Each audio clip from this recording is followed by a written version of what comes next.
llamaba y no contestaban.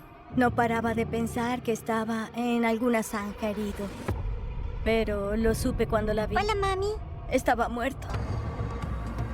La información digital nos indicó que trajeron hasta aquí al señor Saxton. Llamada saliente. Ricky Saxton fue el único contactado desde ese teléfono. La evidencia digital sería clave para hallar al sospechoso. Y vi un patrón. Creo que la persona no se percató del rastro digital que dejaba. 13 de noviembre de 2013. Yazoo, Mississippi. Después del almuerzo, mi hijo me llamó al teléfono celular y me preguntó si sabía algo de su papá y le dije que no hablaba con él desde esa mañana. Wayne me dijo que una mujer llamó a Ricky esa mañana para que fuera a algún lugar a ver un auto y que no sabían de él desde entonces. Llamada entrante. Mamá me llamó para preguntarme si había visto a papá y respondí que no había hablado con él. Me dijo que no volvió desde la mañana cuando fue a buscar un auto. Papá. Comencé a llamarlo de inmediato, pero no podía conectarme con el teléfono. Era como si estuviera apagado o sin servicio. Eso era muy raro. Nunca lo apagaba ni dejaba que se descargara.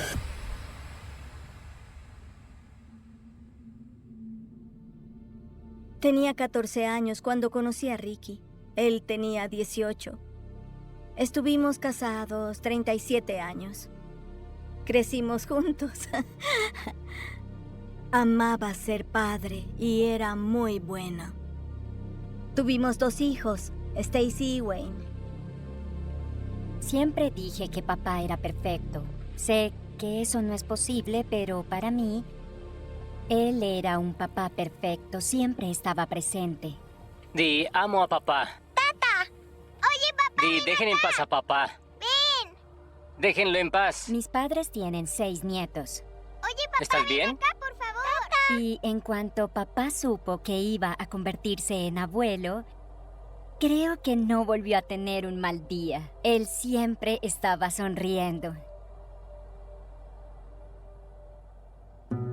Vas a ver cómo pican. ¿Estás seguro?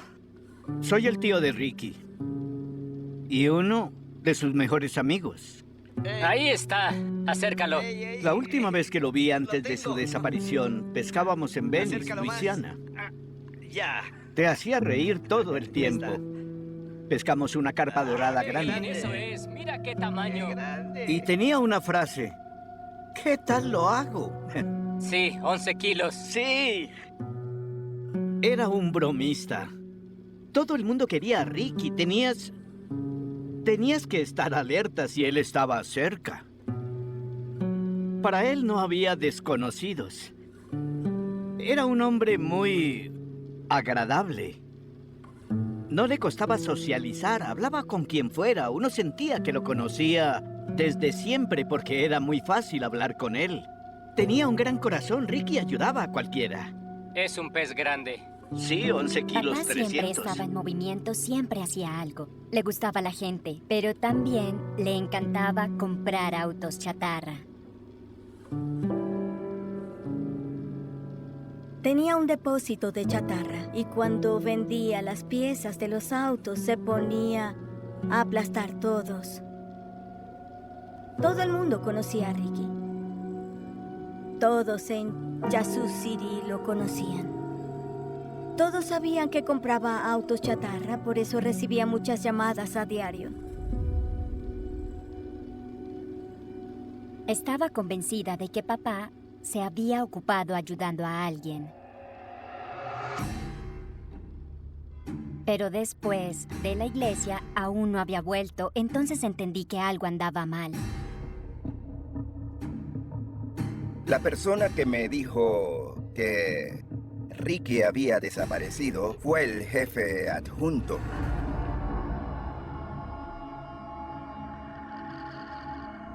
Me informaron que Ricky estaba aplastando autos Cuando una mujer insistía en llamarlo, le dijo que tenía un vehículo disponible para la venta. Un Impala azul. Él decidió escaparse entre las 11 y las 12 de la mañana para ir a ver el auto, pero no regresó.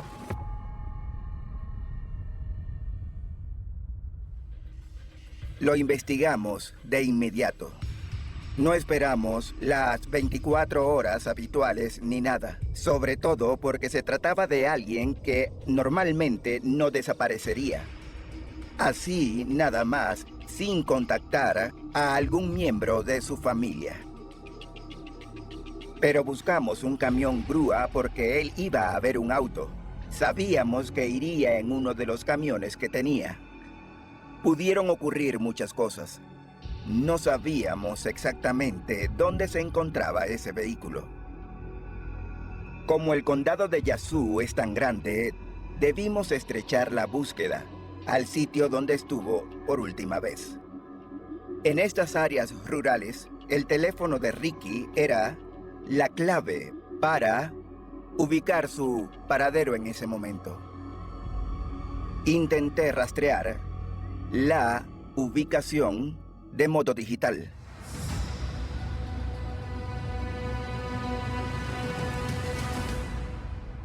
Al contactar a la compañía telefónica de Ricky esa noche, nos dio el área en que su teléfono había emitido un ping por última vez. Ubicación teléfono celular. Estaba en la parte este del condado. Condado de Yazoo. Rastrear la huella digital de una persona es una tecnología muy importante porque nos ayuda a acelerar el paso de una investigación. Nos brinda más información. Di, amo a papá. Oye, papá, ven acá. Di, dejen en paz a papá. La policía buscaba su camión grúa. Nuestro pastor estaba en casa. Muchos amigos y familiares nos acompañaban y muchos salieron a buscar. Algunos iban y venían. Yo me quedé en casa toda la noche con mamá, solo esperando saber algo. Se subió y pidió conducir. Buscaron por todo el condado de Yazoo. En la mañana ya sabía que había ocurrido algo malo.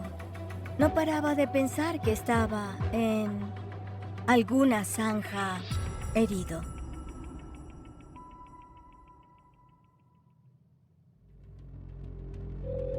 Llamada saliente.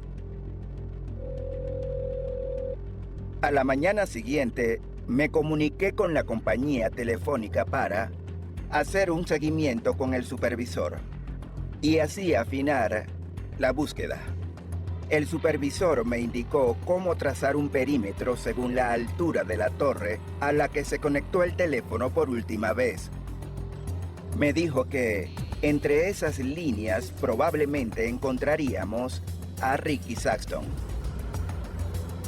Abarcaba un área de buen tamaño, de entre 5 y 8 kilómetros de largo. Y cuando determinamos esa ubicación, enviamos todos nuestros recursos allí. Las torres a las que se había conectado estaban al este. Entonces Rusty vino a buscarme y salimos a caballo.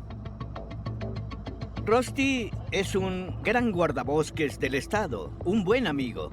Cabalgamos y cabalgamos. Hizo que los granjeros de todas partes buscaran el camión grúa de Ricky. Y recorrí esos caminos de arriba a abajo, los conocía. Son caminos de grava y tierra. Y cuanto más los recorría, la verdad, peor se veían las cosas.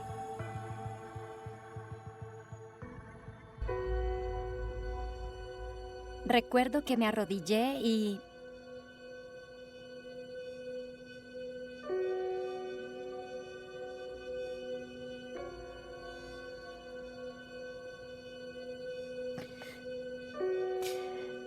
Ahora, recuerdo que le pedí a Dios que si papá estaba bien, se quedara con él. Llamada entrante. Sonó el teléfono de Rusty. Era un granjero que le dijo que había un camión grúa en una casa abandonada. Rusty dijo, no toques nada. No te muevas, quédate ahí. Vamos para allá.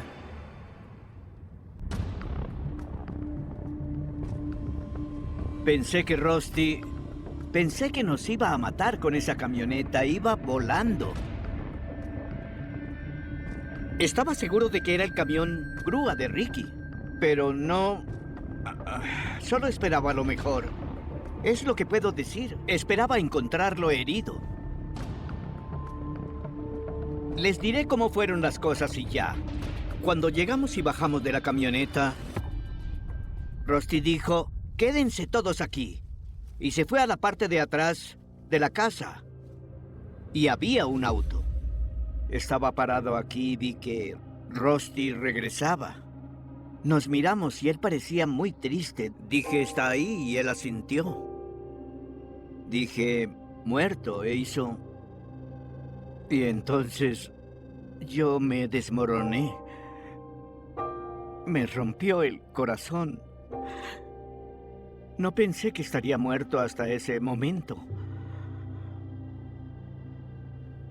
Así supe que él había fallecido.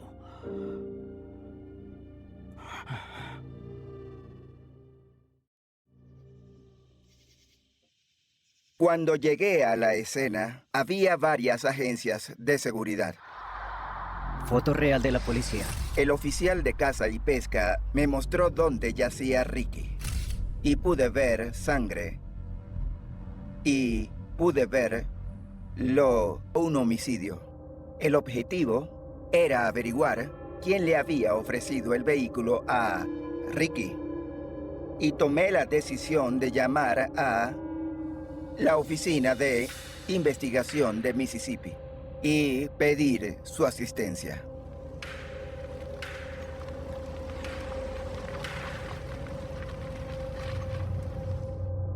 Llegué al lugar a las 2:19 p.m.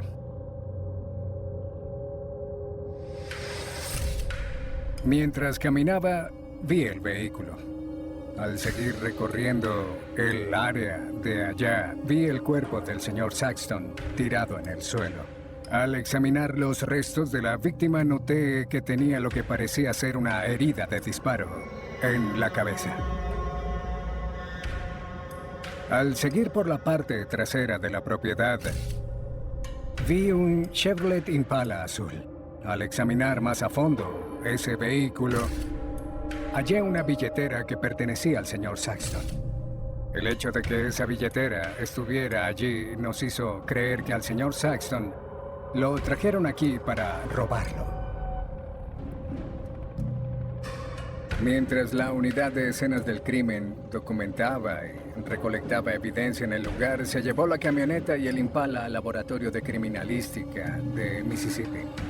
Realizar más citaciones con la idea de identificar ese número de teléfono.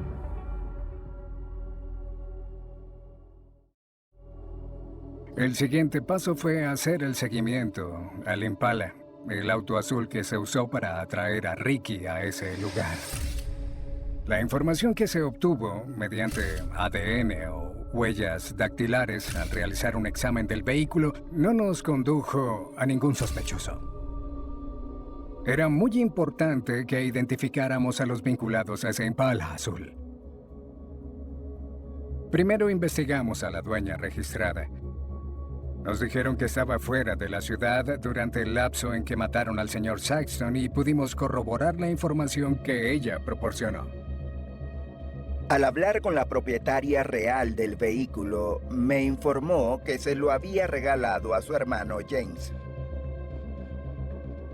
Luego de eso, hablé con James sobre el vehículo.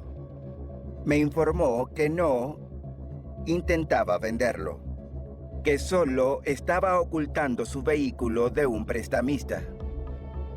Por esa razón, lo tenía en la parte posterior de la casa. Foto real de la policía. Pudimos corroborar la información y logramos establecer que estaba en el trabajo cuando mataron al señor Saxton. Fue decepcionante que la primera pista que teníamos no sirviera. Toda la comunidad estaba devastada.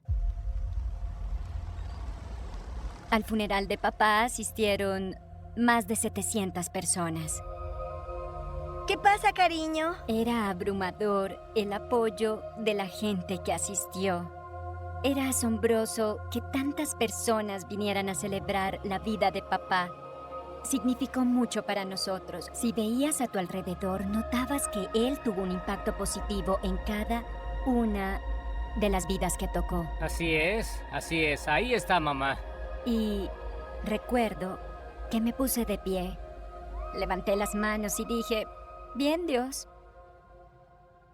Eres bueno, ¿saben?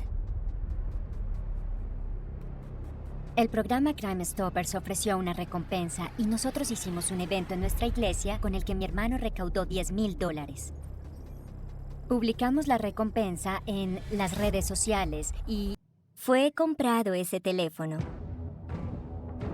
Hablamos por teléfono con el operador para ver si tenía esa información y averiguar cómo obtenerla. Después de sostener una conversación con la compañía, Ubicación el homicidio. me dijeron en la llamada que se compró en la tienda Fred's Dollar en Yazoo City. Ubicación tienda Fred's Dollar. El oficial Oliver, el investigador Irving y yo salimos de inmediato rumbo a esa tienda. Nos reunimos con el administrador y no recordó haberle vendido el teléfono a nadie. El administrador nos llevó a su oficina. Foto real de la policía.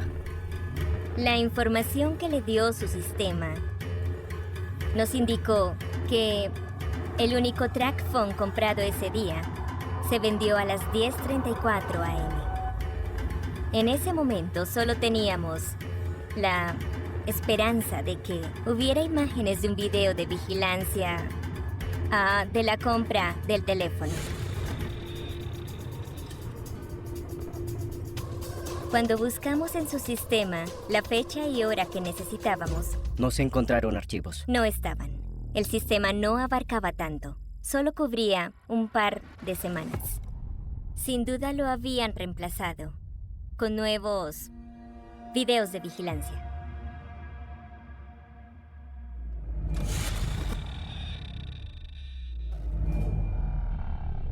Así que tomamos la decisión de solicitar una orden para poder confiscar ese disco duro y realizarle un análisis a ese sistema. Toda la acusación se basaba en ir a investigar. Si una investigación se estanca, te sientes frustrado. Te dan ganas de trabajar con más empeño para encontrar más información. Llamada entrante. Recuerdo que recibí una llamada de la unidad forense en Cuántico. Esperaba que hubieran extraído la información que necesitábamos del disco duro. Como no teníamos nada más, toda la acusación seguramente iba a basarse en los archivos que aún estuvieran en el sistema de vigilancia.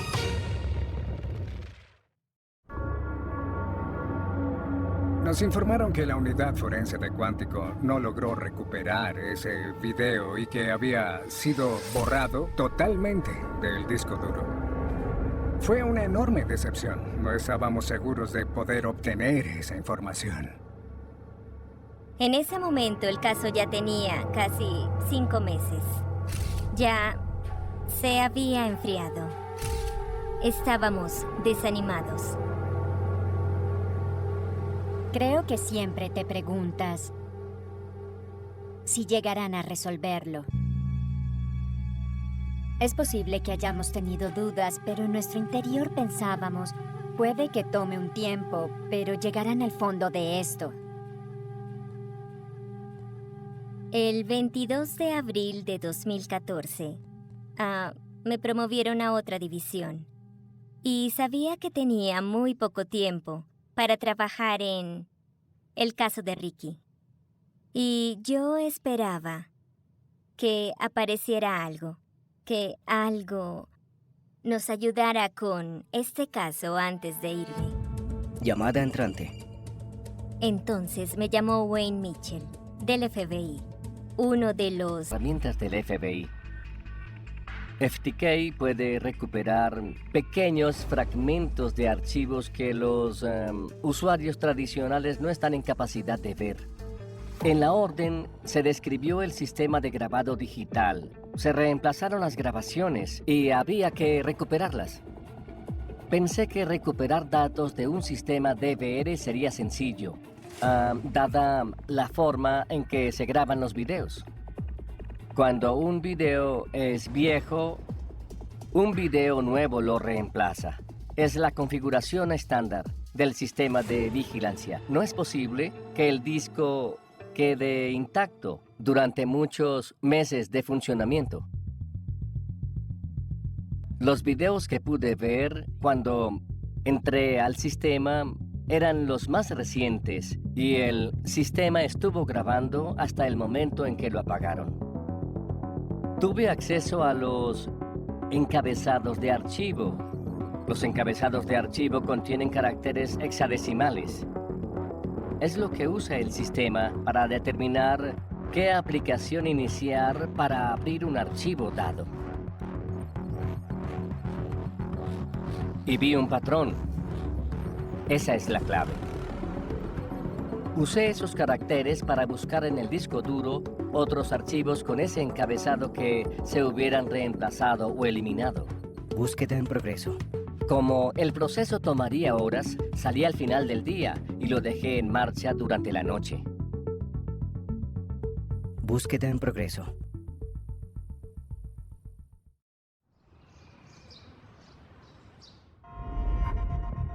Volví al día siguiente.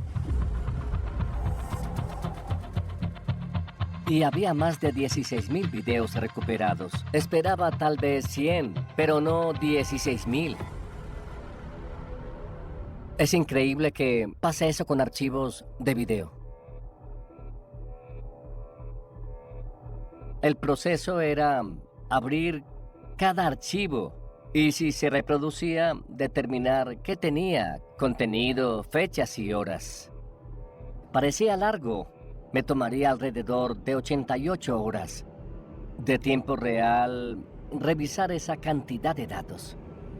Eso fue lo que me hizo contactar al investigador para pedir ayuda. Forense digital. Wayne Mitchell nos notificó que tenía un software que podía extraer información del disco duro y dividir todo en videos de 1 o 2 segundos. Eso podría ayudarnos a identificar al comprador del teléfono. Ese sería nuestro último intento de obtener la información contenida en el teléfono celular. No lo podía creer. Lo vi y lo vi de nuevo para asegurarme de ver lo que creía haber visto. Yo recuerdo que el oficial Oliver estaba sentado allí y dijo, creo que tengo algo. Todos paramos. El silencio era total. Todos se acercaron a esa computadora. Cuando miramos, supimos que era ese.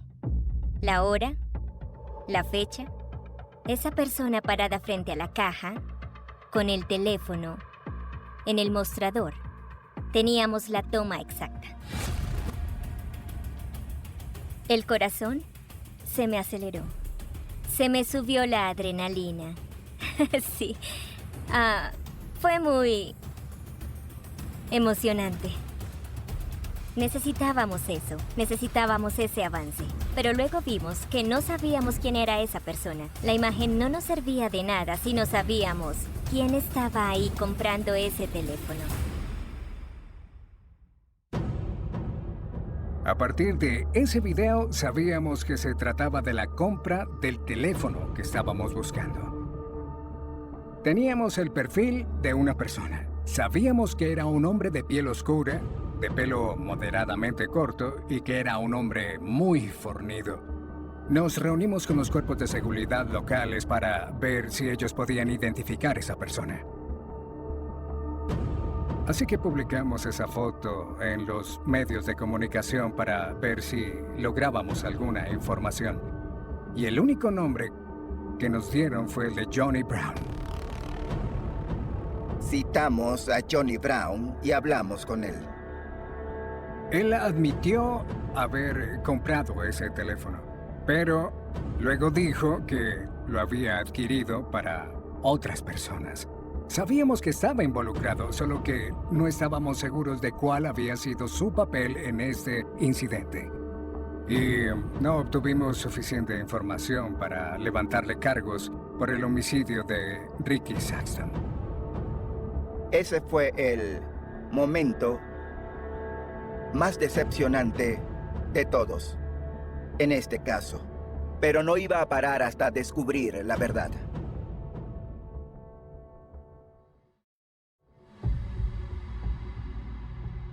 Cuando me transfirieron de Mississippi a otra división, tuve que pasarle los casos a un nuevo teniente que se llama Troy Travis.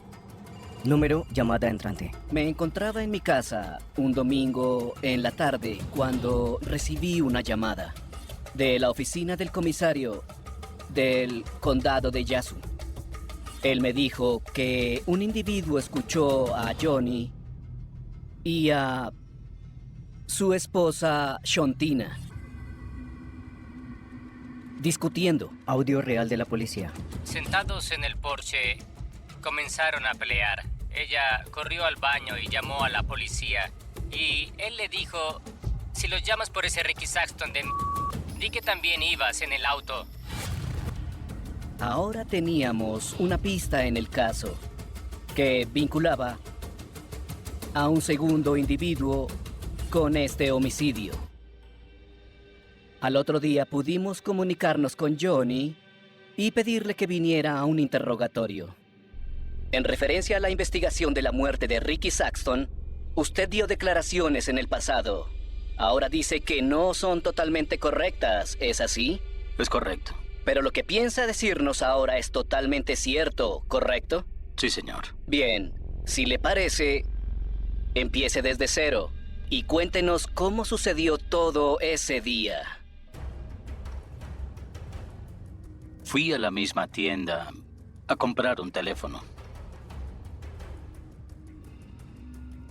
Le pedí a mi esposa que lo activara. Y llamé a Ricky Saxton. ¿Quién llamó a Ricky? Mi esposa. Bien. Sabía que había un auto abandonado en una casa del campo y le ofrecí vendérselo para poder pagar mi alquiler. No tenía intenciones de matar o robar a Ricky, solo le vendería el auto para obtener algo de dinero. Solo me ofreció $425 y yo necesitaba unos 600 para mis deudas. Y le dije que necesitaba más, que eso no bastaba. Pero dijo, no puedo hacer más, es lo que tengo. Y cuando dijo eso, se me ocurrió lo del arma. Y cuando empezó a correr, fui detrás de él y el arma se disparó. No quise dispararle a Ricky. ¿Qué pasó al dispararse el arma? Corrió y cayó detrás de la casa. Cayó detrás de la casa. Creí que estaba muerto, pero no.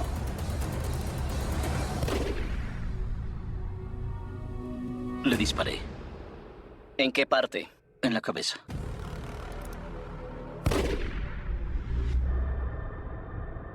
¿Cuántas veces? 2. ¿Y por qué?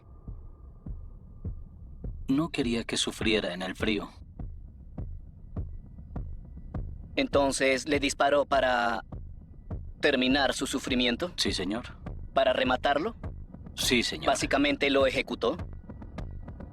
Sí, señor. Volví al auto, tomé la billetera y salí corriendo. Dígame, ¿cuánto dinero se llevó el día que lo mató? algo más de $600.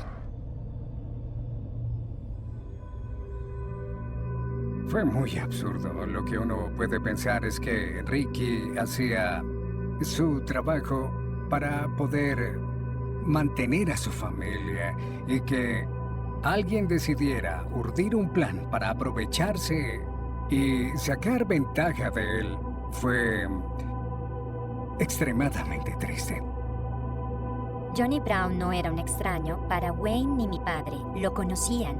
Mi padre se habría quitado el pan de la boca para dárselo y él tomó la decisión de matarlo. Johnny Brown recibió 41 años de prisión por homicidio en segundo grado, robo a mano armada y porte de arma de fuego por parte de un convicto. La esposa de Johnny, Shontina Brown, recibió una pena de 30 años por homicidio en segundo grado, robo a mano armada y conspiración para cometer asesinato.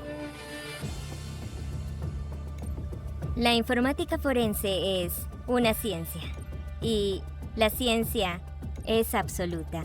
Ella no confunde los hechos, no confunde los tiempos y lugares. Los factores clave que nos dicen lo que hacía alguien. Búsqueda en progreso. El trabajo que hizo Wayne Mitchell nos sacó de las penumbras a la luz. La información que se obtuvo de ese video nos hizo determinar que Johnny Brown era el responsable por la muerte de Ricky Saxton. Víctimas entre quienes trabajaban, directa o indirectamente, en el ambiente de la noche.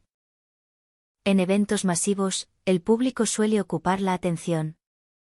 Pero hay todo un ecosistema laboral sosteniendo la experiencia: seguridad, técnicos, vendedores, personal médico, limpieza, coordinación, transporte.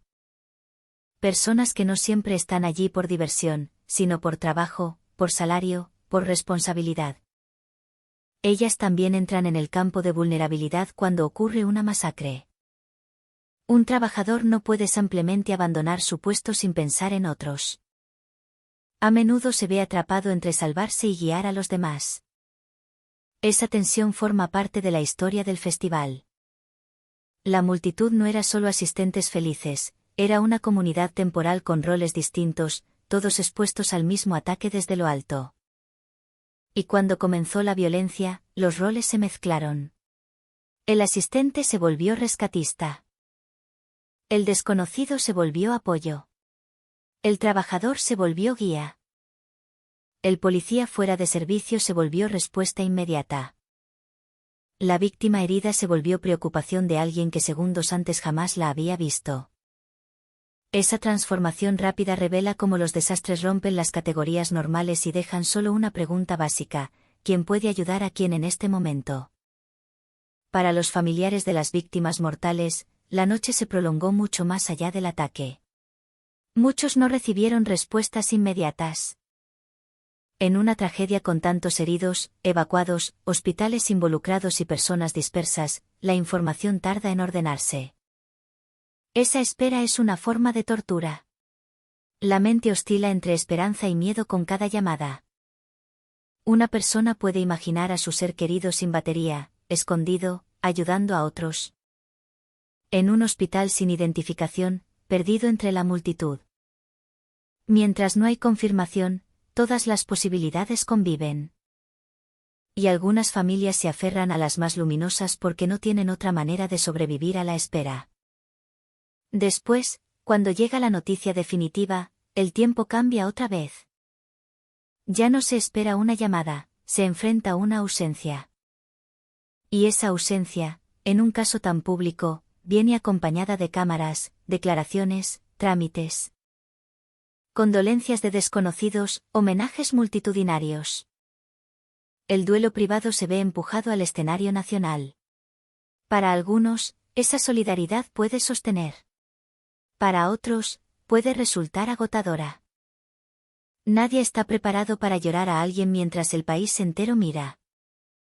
Las víctimas de Las Vegas también quedaron unidas por una circunstancia que ninguna de ellas eligió. Personas de diferentes edades, estados, profesiones y trayectorias quedaron vinculadas para siempre por una noche de música rota. Sus nombres serían leídos juntos en ceremonias, escritos juntos en memoriales, recordados como parte de una misma tragedia. Pero dentro de esa memoria colectiva, cada una debe permanecer individual. El peligro de los grandes números es que pueden anestesiar. Cuando se dice decenas de muertos o cientos de heridos, la mente intenta protegerse agrupando. Pero la pérdida real no ocurre agrupada. Ocurre una por una. Una familia por vez. Una silla por vez. Una llamada por vez. Una habitación por vez. Un cumpleaños por vez. Una ausencia por vez. En cada casa afectada, la masacre tuvo un tamaño completo. No era una fracción de la tragedia nacional, era el fin de un mundo familiar. Y en cada sobreviviente, la memoria también tuvo su propio mapa. Algunos recordarían la música interrumpida. Otros, la sensación del suelo bajo el cuerpo. Otros, las luces del escenario que seguían encendidas mientras todos corrían. Otros, la voz de alguien diciendo que se quedaran abajo. Otros, el rostro de un desconocido que los ayudó y cuyo nombre nunca supieron. Otros, el silencio extraño después de la última ráfaga, cuando todavía no se atrevían a levantarse. La historia de la víctima, en esta parte 3. No puede elegir a una sola persona como representante absoluta. Porque el ataque hirió a demasiadas vidas distintas. La víctima fue la multitud, pero no como masa, la multitud como suma de intimidades. Fue la pareja que viajó para celebrar. Fue el grupo de amigos que quería cerrar el fin de semana cantando. Fue el trabajador que cumplía su turno. Fue la madre que pensaba volver a casa. Fue el padre que había prometido llamar. Fue la hija que mandó una foto antes del concierto. Fue el desconocido que ayudó a otro. Fue la persona que salió viva y no pudo volver a sentirse igual. Fue la familia que recibió una noticia imposible. Fue también la ciudad, que vio como un espacio de entretenimiento se convertía en una herida. Pero aún así, hay que tener cuidado con convertir a Las Vegas en víctima abstracta y olvidar a quienes estaban en el suelo. La ciudad sufrió, las personas sangraron. La ciudad recordaría, las familias vivirían la ausencia en la mesa. La ciudad haría memoriales, los seres queridos abrirían armarios. Las dos escalas importan, pero la segunda es la más íntima. En la memoria de Ruth 91, las víctimas deben ser vistas como lo que eran antes de la violencia, personas en una noche de música. La escena inicial no debe congelarlas en el miedo, sino devolverlas al instante anterior, cuando todavía existía la posibilidad de que todo terminara bien. Verlas cantando no es negar lo que ocurrió. Es impedir que el atacante sea dueño de su última imagen. Verlas riendo, planeando, abrazándose, grabando vídeos, quejándose del calor o del cansancio. Comprando bebidas, buscando a sus amigos, esperando la siguiente canción, es una forma de resistencia narrativa. Porque la violencia quiere imponer una imagen final de indefensión. La memoria puede responder con una imagen más amplia. Estaban vivos, estaban juntos, estaban participando en una alegría común. El daño fue inmenso porque lo que había allí tenía valor. Y ese valor no provenía de la tragedia, sino de la vida previa a ella.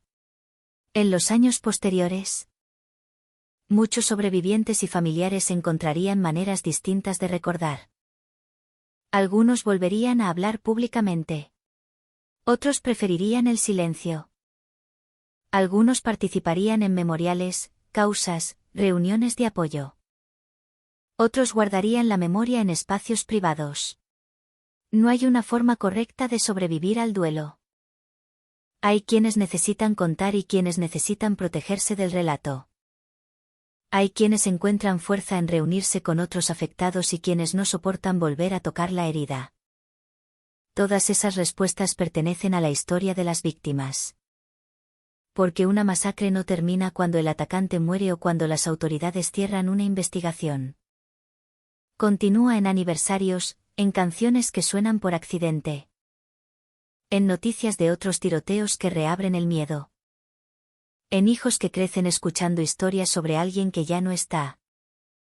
En parejas que aprenden a vivir con una mitad arrancada. En amigos que se preguntan qué habría sido de todos si aquella noche hubiera terminado como debía. La parte 3 debe cerrar mirando de nuevo al festival antes del ataque. Porque ahí está la humanidad que necesita ser protegida del olvido. Miles de personas bajo luces de escenario. Una canción avanzando. Voces mezcladas. Cuerpos cansados y felices. Un cielo oscuro sobre Nevada. El Mandalay Bay al fondo, todavía solo un hotel en el paisaje. Nadie sabe que se acerca. Nadie sabe que algunas fotografías serán últimas fotografías. Nadie sabe que ciertos mensajes quedarán guardados como tesoros. Nadie sabe que un nombre gritado entre la multitud será recordado durante años. Y justamente ahí, en esa ignorancia inocente, está la verdad más dolorosa. Las víctimas no estaban participando en una historia de violencia. Estaban participando en una noche de vida. La violencia llegó desde fuera y rompió esa noche. Pero no debe borrar lo que había antes. Había música. Había amor. Había amistad. Había planes. Había personas enteras, irrepetibles, reunidas por una alegría compartida. Y aunque el ataque intentó convertirlas en cifra, la memoria tiene la obligación de devolverles lo que el horror quiso quitarles primero. Su condición de seres humanos completos, con pasado, con vínculos, con sueños, con pequeñas preocupaciones. Con canciones favoritas y con un lugar insustituible en la vida de quienes todavía pronuncian sus nombres. El incidente comenzó como comienzan muchas pesadillas reales, no con una comprensión inmediata, sino con una duda. La música seguía sonando, el escenario seguía iluminado. La multitud seguía mirando hacia adelante y, por un instante breve, casi absurdo. El primer estallido no encontró un nombre claro en la mente de quienes lo escucharon. En un festival, los sonidos fuertes no siempre significan peligro. Puede ser una bocina que falla, un equipo técnico que golpea, fuegos artificiales lejanos. Algún efecto del escenario, un ruido de la ciudad rebotando entre edificios. Las Vegas, además, no es una ciudad silenciosa. Todo allí parece producir sonido, motores, sirenas ocasionales, música de hoteles. Gritos de turistas, espectáculos, helicópteros, tráfico. Por eso, cuando el aire de la noche fue cortado por una serie de detonaciones secas, muchas personas no reaccionaron de inmediato con pánico. Algunas levantaron la mirada, otras giraron la cabeza.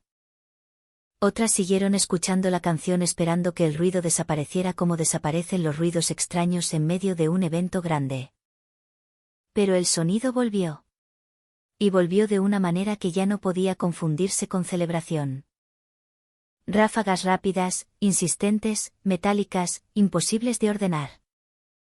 No venían del escenario, aunque al principio algunos lo creyeron. No venían de una sola dirección fácilmente reconocible. Porque el eco se estrellaba contra los hoteles, contra las estructuras, contra el espacio abierto, multiplicándose en el aire cálido de Nevada. La multitud, que segundos antes respiraba al ritmo de una canción, empezó a moverse de forma irregular, como si una onda invisible hubiera atravesado los cuerpos. Primero la confusión. Luego el sobresalto. Después, el miedo. Y finalmente, la certeza. Estaban disparando. La frase se expandió antes de que todos pudieran decirla. Algunos la gritaron. Otros la entendieron al ver caer a alguien cerca. Otros la sintieron en el comportamiento de la masa. En esa transformación instantánea de una multitud festiva en un organismo herido que busca escapar. El escenario, con sus luces brillantes y su sonido amplificado, quedó de pronto fuera de lugar. como si perteneciera a una realidad que había terminado unos segundos antes. Las canciones, las pantallas, los micrófonos, las torres de iluminación. Todo aquello que organizaba la noche se convirtió en un fondo absurdo para el caos. La gente empezó a agacharse, a correr, a tirarse al suelo. Los vasos se aplastaron bajo botas y rodillas. Teléfonos cayeron en la tierra. Sombreros quedaron abandonados. Una persona jalaba a otra sin saber si la estaba llevando hacia un lugar más seguro o más peligroso. Ese fue uno de los terrores centrales del ataque, nadie sabía con claridad de dónde venía. Si el agresor hubiera estado frente a ellos, habría existido al menos una dirección opuesta. Si hubiera estado dentro de la multitud, quizá los cuerpos habrían intentado alejarse de un punto visible. Pero el fuego venía desde arriba, desde una habitación elevada del Mandalay Bay. Desde una distancia que transformaba la escena en algo casi imposible de comprender para quienes estaban abajo. La gente miraba alrededor buscando al tirador y encontraba luces, estructuras, sombras, hoteles, ventanas. El peligro no tenía rostro. No gritaba. No corría. No aparecía entre la multitud. Era una fuerza lejana y repetida que caía sobre el recinto. Esa invisibilidad generó una clase particular de pánico. Algunas personas se tiraron al suelo pensando que era la mejor opción. Otras escucharon a alguien gritar que corrieran. Otras intentaron protegerse detrás de barreras, puestos, estructuras metálicas. Lo que fuera que pareciera sólido en medio de un espacio diseñado para el entretenimiento, no para la supervivencia. En un festival, las vallas sirven para ordenar filas, esa noche, muchas se convirtieron en obstáculos. Las salidas, pensadas para un flujo gradual de asistentes, fueron buscadas por miles al mismo tiempo. Las personas tropezaban, se levantaban, volvían a caer, perdían a sus amigos. Llamaban a sus parejas, gritaban nombres que se disolvían en el ruido. Quien había tenido una mano tomada segundos antes podía descubrir de pronto que solo sostenía aire. En ataques masivos, el tiempo deja de comportarse de manera normal. Una ráfaga puede sentirse interminable. Una pausa de pocos segundos puede parecer una salvación. Luego el sonido vuelve, y esa salvación se rompe. En Route 91, esas pausas confundieron a la multitud. Algunos, al escuchar silencio, pensaron que podían levantarse. Otros aprovecharon para correr. Otros se quedaron inmóviles, temiendo que cualquier movimiento los convirtiera en blanco. La mente intenta encontrar patrones incluso cuando no los hay para quien está abajo. Ahora. Espera. Corre. No te muevas. Por aquí. Al suelo. Las órdenes se contradecían porque venían de distintos instintos y de distintas posiciones. Nadie tenía un mapa completo. Cada persona vivía una versión parcial del ataque, encerrada en su propio radio de visión. En su propio miedo, en la urgencia de salvar a quien tenía cerca. Abajo, entre el polvo y los objetos abandonados. Se desplegaron escenas de humanidad que después serían recordadas con una mezcla de dolor y gratitud. Personas que no se conocían se ayudaron sin preguntar. Algunos asistentes con entrenamiento médico o experiencia en emergencias comenzaron a atender heridos en condiciones imposibles. Otros presionaban heridas con camisetas, cinturones, manos temblorosas. Algunos cargaban a personas hacia salidas improvisadas o hacia vehículos que pudieran llevarlas a hospitales. Hubo quienes regresaron hacia el peligro porque habían perdido a alguien. Hubo quienes se quedaron con desconocidos para que no estuvieran solos. Hubo quienes condujeron camionetas, autos particulares y patrullas convertidas en ambulancias improvisadas. En una situación donde una persona había decidido mirar a miles como objetivos. Muchos otros respondieron mirando a uno, a una, a alguien concreto que necesitaba ayuda. Esa diferencia moral se hizo visible en medio del horror. El atacante disparaba desde la distancia, separado de los rostros, protegido por la altura y por una habitación. Los que estaban abajo veían ojos, manos, miedo, sangre, nombres, cuerpos reales. La violencia deshumanizaba desde arriba, la solidaridad rehumanizaba desde el suelo. Mientras tanto, las llamadas de emergencia inundaban las líneas. Voces quebradas intentaban explicar lo inexplicable. Hay disparos. Hay gente herida. No sabemos de dónde viene. Es en el festival. Manden ayuda. Los operadores trataban de obtener información, pero la información llegaba envuelta en ruido. Gritos, respiraciones agitadas, música interrumpida, sirenas que empezaban a acercarse. Para la policía, la escena era un desafío extremo, una multitud enorme, un espacio abierto. Múltiples reportes, eco entre edificios, posibilidad de más de un atacante. Incertidumbre sobre la posición exacta del tirador. Las primeras unidades debieron avanzar en medio de datos fragmentarios, sabiendo que cada segundo podía significar más víctimas. Algunos agentes se dirigieron al recinto para evacuar y atender. Otros trabajaron para identificar el origen de los disparos. La sospecha de que el fuego venía desde una altura cercana fue tomando forma, y la mirada se dirigió hacia el Mandalay Bay.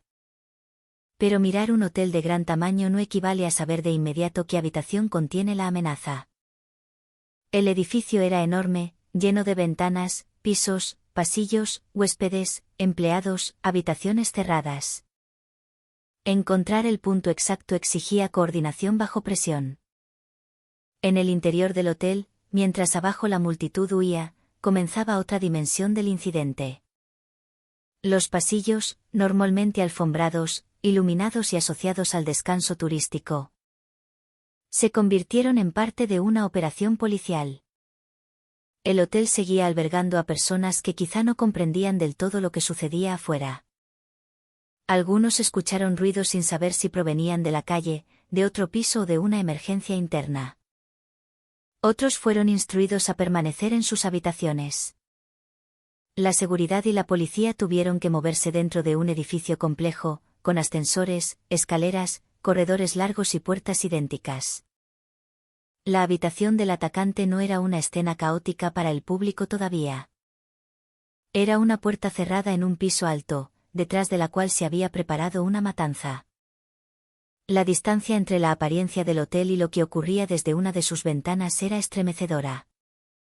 Abajo, gente corriendo sobre tierra y pavimento. Arriba, una habitación convertida en plataforma.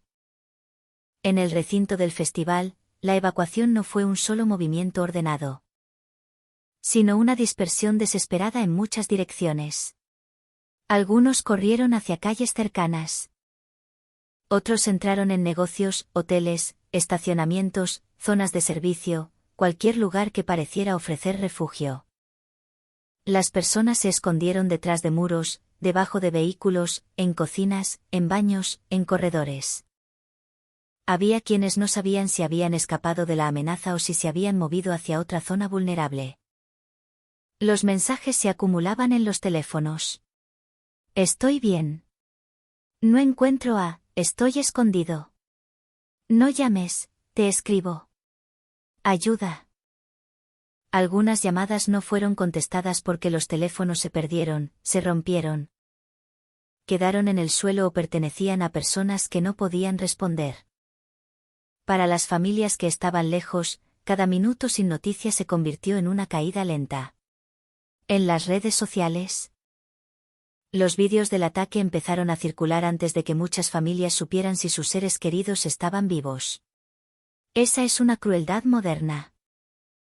La tragedia se vuelve visible al mundo casi al mismo tiempo que sigue ocurriendo para quienes están dentro de ella. La escena médica fue abrumadora. Los equipos de emergencia se enfrentaron a una cantidad de heridos que superaba cualquier rutina. En situaciones así, la medicina entra en modo de desastre: clasificar, priorizar, trasladar, improvisar, usar todos los recursos disponibles.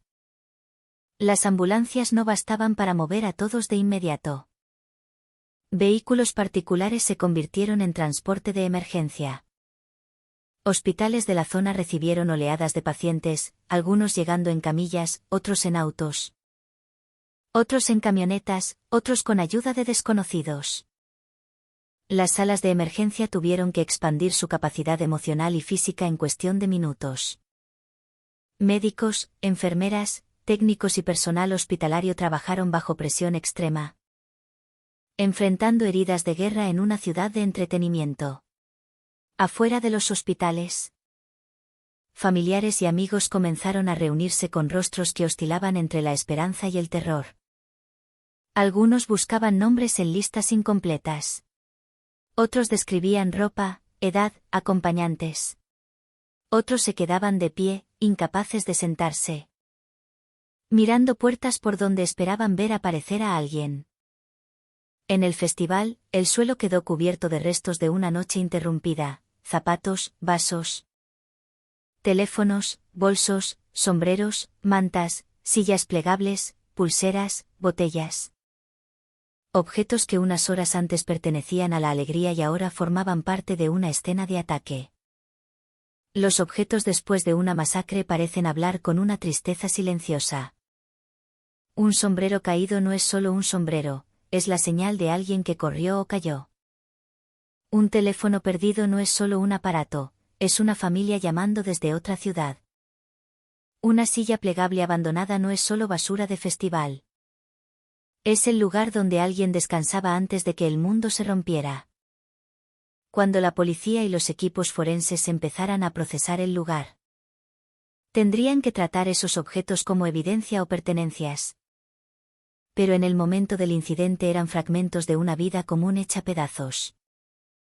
El ataque duró minutos, pero esos minutos cambiaron la escala del tiempo para miles de personas.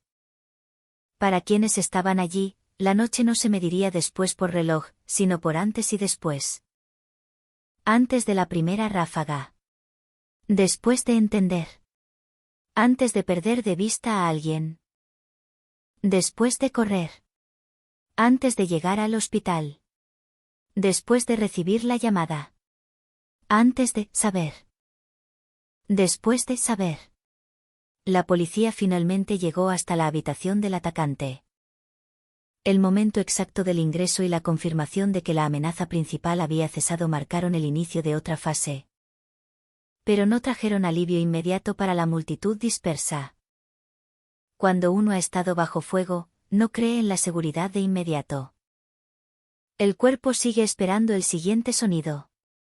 El corazón sigue golpeando. Las piernas tiemblan. La mente repite imágenes sin permiso.